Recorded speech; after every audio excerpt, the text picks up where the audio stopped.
Today's stories were disturbing to research and may be hard to hear about, so please listen with care. These are children who were not missing, but what was missing was their identity and any dignity in their horrific deaths. Just when it seemed that they would remain nameless victims, their identities lost in their circumstances, there would finally be some answers. But as often is the case, those answers would create even more questions. First, let's talk about the boy in the box.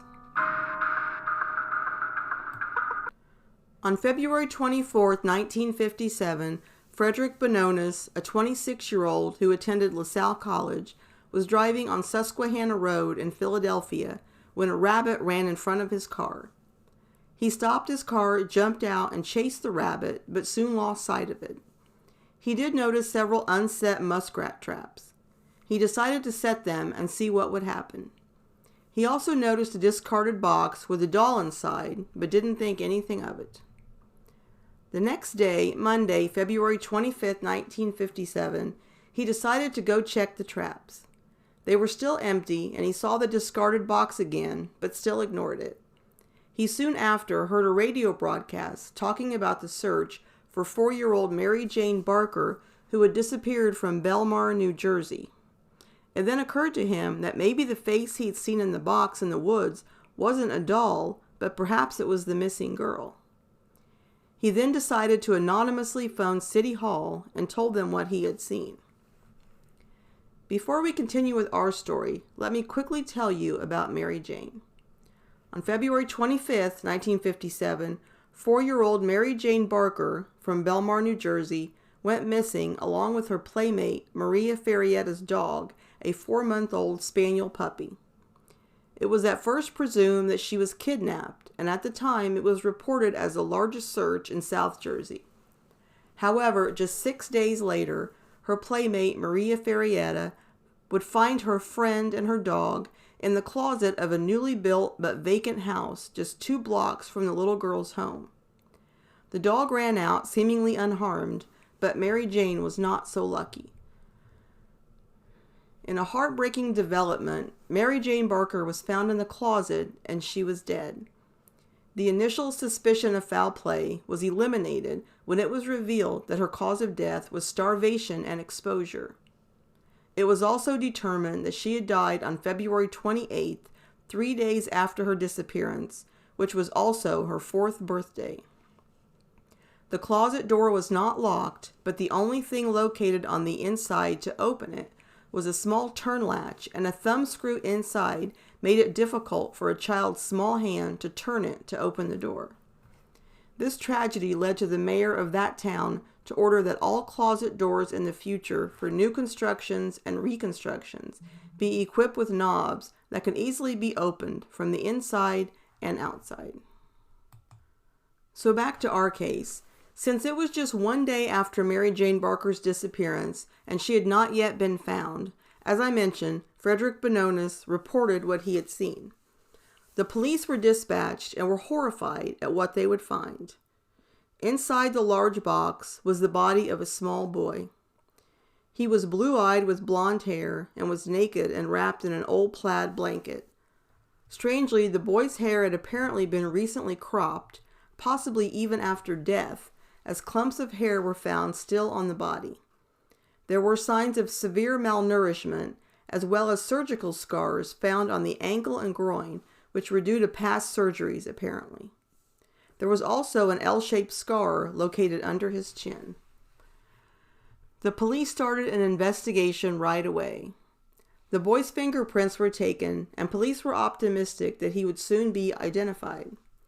Ultimately, the box was determined to have once held a bassinet purchased from a J.C. store locally. However, they were not able to determine exactly who purchased the item, as back then many people paid with cash. The case would attract considerable media attention. The Philadelphia Inquirer printed out 4,000 flyers, which were mailed out with every gas bill in Philadelphia. The crime scene area was investigated by 270 police academy recruits.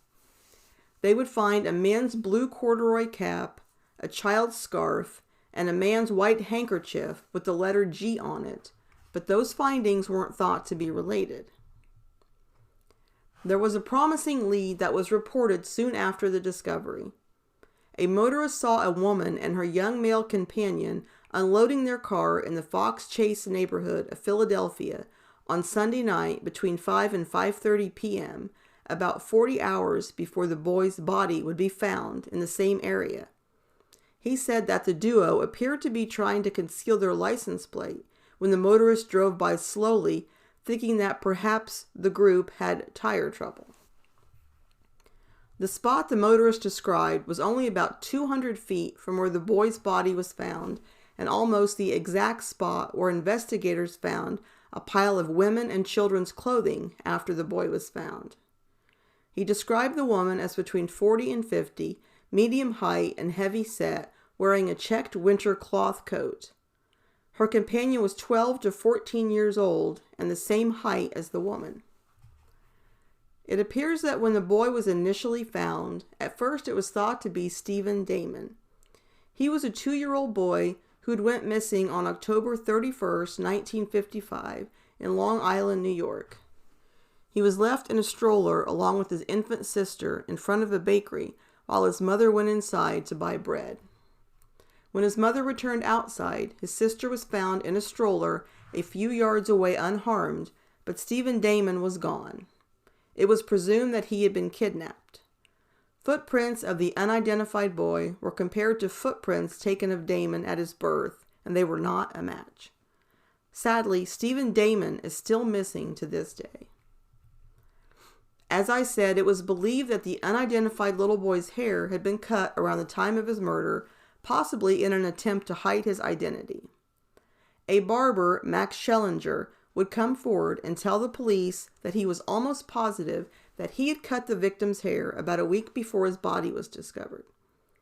He was so positive that it was him, the police actually took him to the morgue, where after viewing him, he once again reiterated his belief that it was the same boy. The barber said that he believed that the little boy had been accompanied there by an older brother. He also recalled the boy telling him that he had 5 brothers and a sister and lived over there, and pointed to the Strawberry Mansion sector of the city. A few weeks after the discovery, the FBI would join the investigation.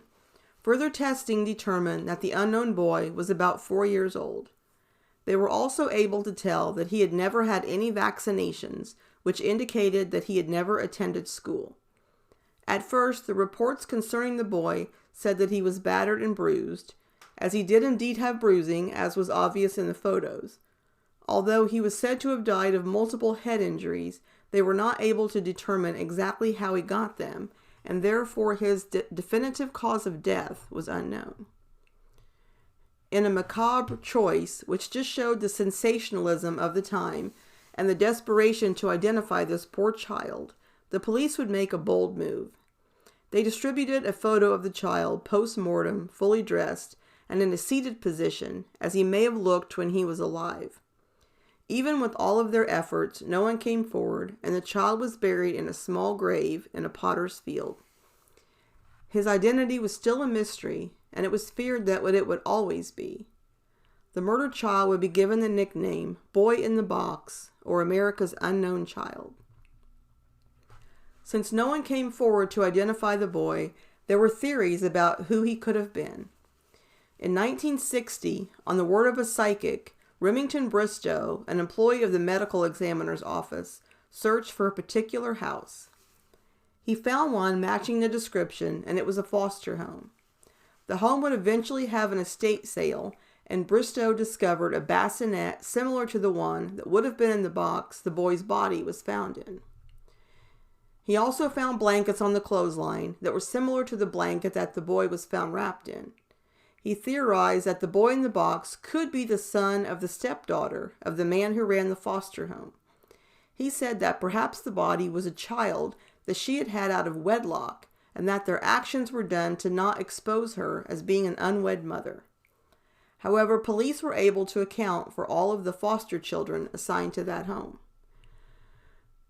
In a 1987 newspaper article, Remington Bristow, the man who had investigated this case for many years, even well after his retirement, would share his thoughts. I'm not sure if his thoughts had softened over the past 30 years, but what he said took me by surprise. He thought that the child was placed in the box with care. He said that his hair was freshly cut, his nails neatly clipped, and he had been recently bathed. His arms were carefully folded across his chest, and Bristow theorized that someone was going to bury the child, but was scared off. He also thinks that the boy's cause of death was accidental. I'll share my thoughts on Bristow's theory a little later.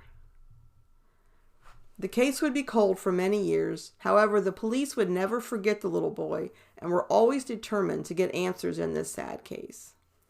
They never stopped working the case, so in 1998, Philadelphia Police Lieutenant Augustine and several members of the Vidocq Society, which is a group of retired policemen and profilers, would interview the foster father, now revealed as Arthur Nicoletti, and his stepdaughter, that he had since married and was now Anna Marie Nicoletti. It was discovered that Anna did give birth to 3 boys and a girl in the years 1948, 1952, 1953, and 1955. Sadly, 3 of the 4 infants would die at birth or the next day. The only surviving son, Donald Nagel, born in 1952, died in a freak accident in 1955 at only 3 years old. According to an old newspaper article I found, the little boy was watching children play on some mechanical amusement devices outside a grocery store when he was electrocuted and died. Apparently one of the devices was not properly grounded. So authorities discounted the theory that the foster family was involved with the unknown child. Also in 1998, the boy in the box would be moved from his small grave in the Potter's Field to the Ivy Hill Cemetery in the Cedar Brook section of Philadelphia, who had donated a large plot to him. They also took that opportunity to extract a DNA sample from a tooth of the boy. The coffin, headstone, and funeral service for the reburial was donated by the son of the man who had originally buried the boy in 1957. There was a large public attendance at the solemn occasion, and city residents would keep the grave decorated with flowers and toys. On the headstone, it would read, "America's Unknown Child." This case continued to be remembered not only by law enforcement, but by the people of Philadelphia in the form of various tributes. America's Most Wanted would even air a reenactment on the boy in the box in 1998, but sadly it did not result in finding out the boy's identity. In 1999, a park bench would be dedicated in the boy's honor near his grave. It was said about the small ceremony, "This bench is for all those who come to visit the grave and pay their respects to America's unknown child. They can sit on it and contemplate on the boy and all the children who are abused, not just in America, but all over the world." In 2000, a psychiatrist from Cincinnati would contact the Philadelphia Police Department to tell them about a story one of their patients had told them. In 2002, police would interview the patient, but she wanted to remain anonymous. The woman was identified only as Martha or M. She would say that her mother and father purchased a boy named Jonathan from his birth parents in the summer of 1954. According to her, the boy was intellectually disabled. She said that he was subject to various forms of abuse, as was she also, and that the little boy was subsequently beaten to death. She said that they clipped his nails, cut his hair, and then abandoned him inside a box outside of town. Police could not verify her story at the time, but neighbors who had access to Martha's home during that time denied there was a boy living there and dismissed her claims as ridiculous. I did find a Reddit post from 2018 where someone claimed to have discovered Martha's true identity and had tried to determine whether any of her claims could be validated. A lot of the basic claims from her he did verify as true. Her mother was a librarian and her father a high school science teacher. Martha did not have a verified history of mental illness, as the police implied, and she did have a PhD in a science-related field. However, he wasn't able to verify any of her claims of the abuse or even the existence of the boy that she referred to. Martha, who has since been identified on internet message boards as Martha Marty Davis, died in 2020, with the possible validity of any of her claims still in question. It was hard to determine exactly when the unknown child was left discarded. At first it was thought Bononis was the first to find him, but that turned out not to be true. In 1957, John Porosnik was a 19-year-old high school junior. He said that he came across something that he thought was someone's discarded doll, which turned out to be the deceased little boy. 2 days later, when police officers were going door to door asking for any information, he would tell them about the discovery. Porosnik, in subsequent years, would express regrets for not investigating what he saw earlier and reporting it. His discovery was on February 23, 1957, 2 days before he was found by law enforcement, and he said if he had known about him 2 days earlier, perhaps they could have gotten on the trail of who was responsible. In 2016, 2 writers, one from LA and one from New Jersey, believed they had discovered his potential identity from Memphis, Tennessee, and requested that a DNA comparison be made between the boy in the box and a family member of the family in question. They were able to compare the 2 DNA samples and reported that they were not a match. It would take more than 65 years, but there would finally be a development in this case that took everyone by surprise. In a press conference on November 30th, 2022, the Philadelphia Police Department announced that through the use of DNA testing and investigative genetic genealogy, which was a painstaking and long process, they had finally identified the boy in the box. More information would be coming soon. Then on December 8th, 2022, the police announced that the child had been identified as 4-year-old Joseph Augustus Zarelli, and they had found his birth certificate. He was born on January 13, 1953. At the time, they did not release the name of Joseph's parents, but aside from his identity now confirmed, police still had so many questions about this case. In the subsequent years, it would be revealed who Joseph's birth parents were. They were Mary Elizabeth Abel, nicknamed Betsy, and Augustus John Zarelli, nicknamed Gus. There are still a lot of unknowns about them, however. They were thought to have split up around the time that Joseph's body was found, but had not reported him missing. In an article from 2023 in the Philadelphia Inquirer, they interviewed some of the parents' relatives to help try to fill in more facts. Betsy would have been 21 when Joseph was born. As far as the question whether Joseph could have been adopted out, a relative of Betsy said that she had done that before with the daughter she had given birth to in 1950, 3 years before Joseph was born. So adoption is a possibility. According to them, the family on both sides were attacked in the media around the time that the identity was revealed. If that is true, the anger is certainly misplaced. Both sides of Joseph's family were both shocked and heartbroken to learn of their relative and the tragic way that he lived and died. It is unclear how or where Zarelli met Abel and whether he even knew that she was pregnant and had the child. Both of the birth parents' families are adamant that they would have never harmed their son. Abel and Zarelli would both go on to marry other people and have children with them. This meant that Joseph had several half-siblings who were still alive.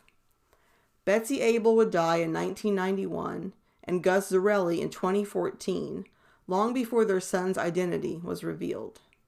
With their death, it is possible the answers to the questions about Joseph Zarelli's short life and violent death died too. With it taking 65 years to give Joseph his name back, it is a strong possibility that the most important questions may never be answered.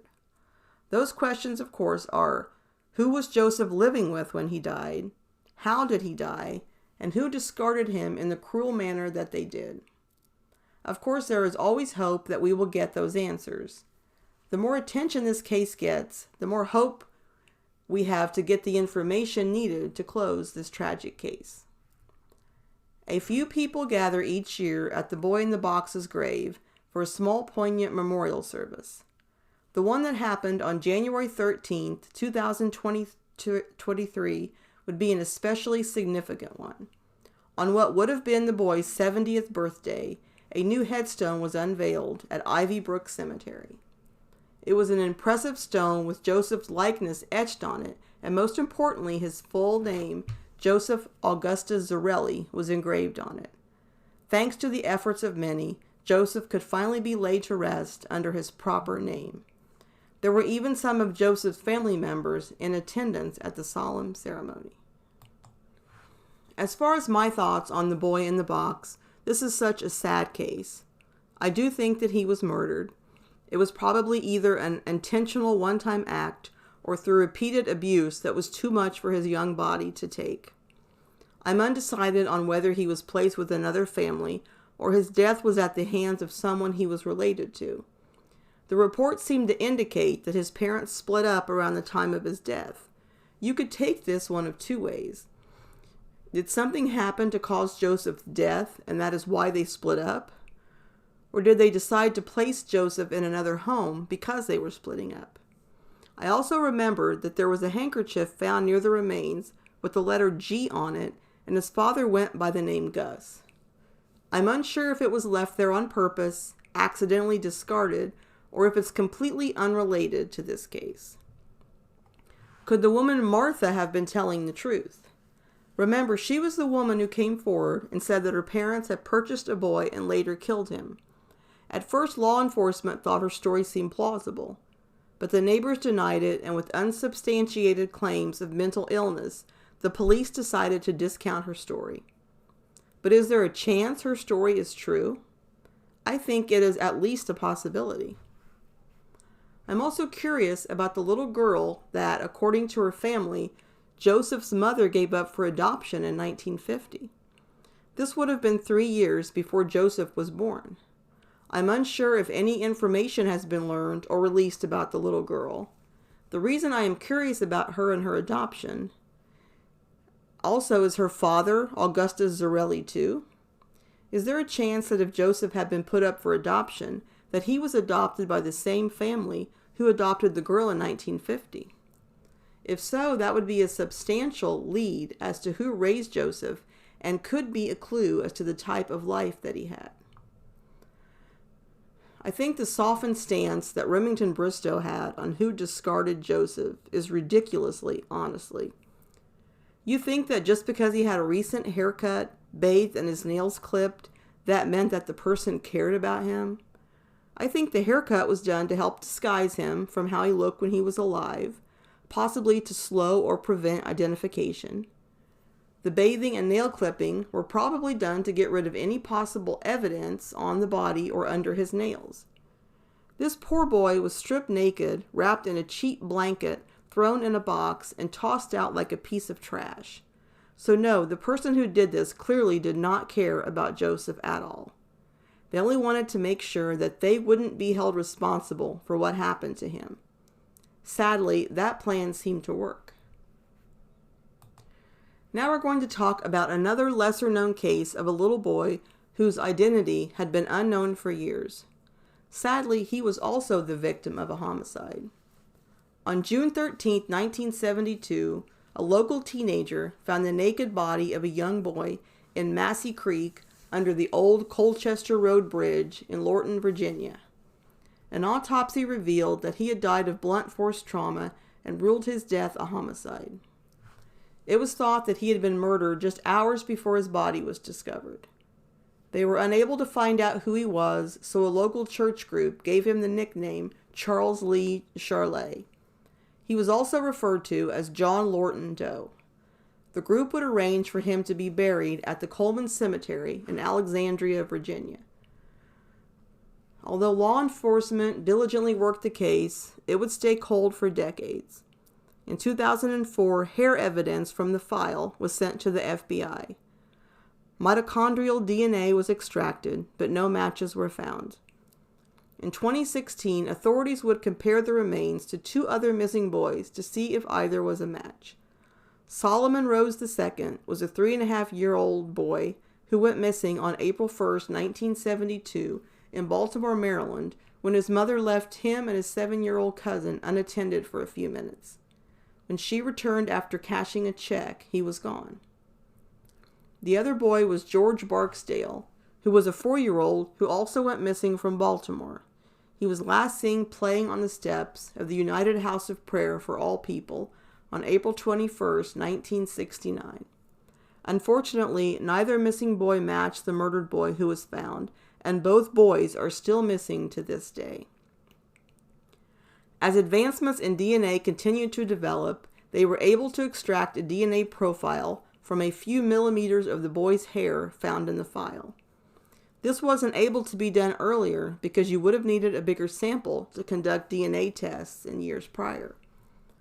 With the work of genetic genealogy, authorities were finally able to get on the trail of blood relatives of the little boy. Thanks to the information gleaned from the DNA and the work with genetic genealogy, detectives would travel to Philadelphia to speak with suspected relatives of the boy. They would also access historical records as well as locating his birth certificate. After interviewing family members, they were able to piece together a possible scenario of what happened to the little boy. As if the story of the murdered little boy wasn't sad enough, it would soon get even more sad. After multiple failed attempts to locate a DNA from his suspected mother, one was finally obtained, and through DNA, she was conclusively identified. Just 6 months ago, in August of 2025, and 53 years after his body was discovered, the little boy was finally identified as 4-year-old Carl Matthew Bryant. He had disappeared after leaving for Virginia in 1972. His mother was Vera Bryant, and they were traveling with Vera's boyfriend, James Hedgepath. Detectives believe that Carl's mother and Hedgepath were both involved in his murder. They also revealed something else heartbreaking and disturbing. Relatives would tell the authorities that Carl had an infant brother named James Bryant, who was 6 months old, that was also missing. They believe that he was murdered like Carl around the same time. James Hedgepath had previously been convicted of murder in 1962 and had a violent criminal history. It was also revealed that James Hedgepath was not the biological father of either boy, but authorities didn't disclose who the boys' birth fathers was, if they even know. They believe that both boys were murdered during a June 1972 trip from Philadelphia to Virginia. It is said that the couple left with the 2 boys, but didn't have them when they arrived in Virginia. Vera would later tell her relatives that the boys were staying with Hedgepath's family in Virginia. A missing persons report for either boy was never filed. It is also unclear why Vera's family didn't question her further in the subsequent years. She leaves for a trip with a 4-year-old and 6-month-old, but never resurfaces with either of them. Perhaps they did question her, and it just hasn't came to light. Sadly, Carl's identity being revealed began another mystery. Where is his brother James? Since neither boy was ever reported missing, authorities had no idea when the little boy's remains were found that he had a baby brother who was also gone. It is thought that the baby was killed and discarded around the same time as Carl. Unfortunately, he is yet to be located. As in the boy in the box case, the people responsible for this crime will never be punished on this earth, as they were both deceased before law enforcement was able to put all the pieces together. As far as my thoughts, from what the police have reported, it's pretty obvious what probably happened. Vera Bryant had a man that she wanted to keep happy, and he didn't want to have to travel with or support 2 children that weren't his, so he killed them. I'm unsure of the role that Vera played in the death, but she is absolutely guilty, and she's no victim in this scenario whatsoever. Even if she wasn't physically responsible for their deaths, she let it happen. Not only did she know that her 2 children had been murdered, she continued on with the killer after the crime and didn't tell anyone. Sadly, there isn't even a photo available of James or his brother. The only picture we have is one drawn by an artist based on how he looked post-mortem. I don't know how much lower you can go on this earth than to murder children and toss them out like common trash. It is even more shocking and sickening when you gave birth to them. I definitely think that 6-month-old James Bryant was also murdered, and I hope that his remains can be found one day and that he can be placed next to his brother. Although these cases are incredibly heartbreaking, we can take comfort in knowing that these littlest victims now finally have their names back. It would take more than 50 years in both cases, but with the advancements in DNA and genetic genealogy, it is amazing what was finally able to be accomplished. It is so disappointing that the people responsible for these callous murders will never have to be punished for their crimes. There is some peace in that instead of the horrible way their bodies were discarded, they now have an honorable place for their remains to lie in peace in a cemetery.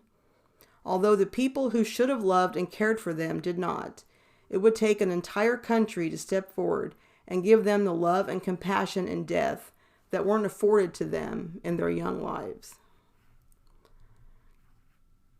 A special note, if you want to see photos of Joseph Zarelli post-mortem dressed up for the camera, as well as photos of him still in the box and photos of his birth parents and other relevant ones, they are included in my article on my website at Lost and Found Blogs.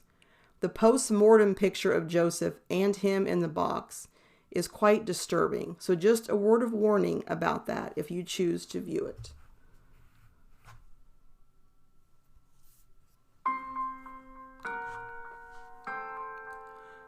That concludes my podcast on The Boy in the Box and John Lorton Doe. If you enjoyed it, please leave me a rating or review on your favorite podcast app.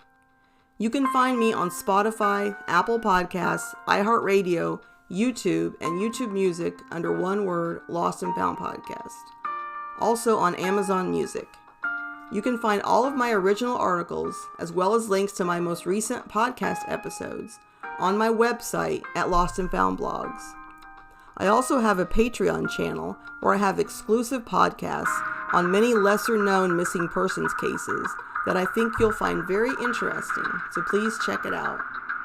I have social media pages on Facebook, X, and Instagram under Lost and Found Blogs. You can reach me via email at lostandfoundpodcast@yahoo. And remember that cold cases stay cold because their story stops getting told.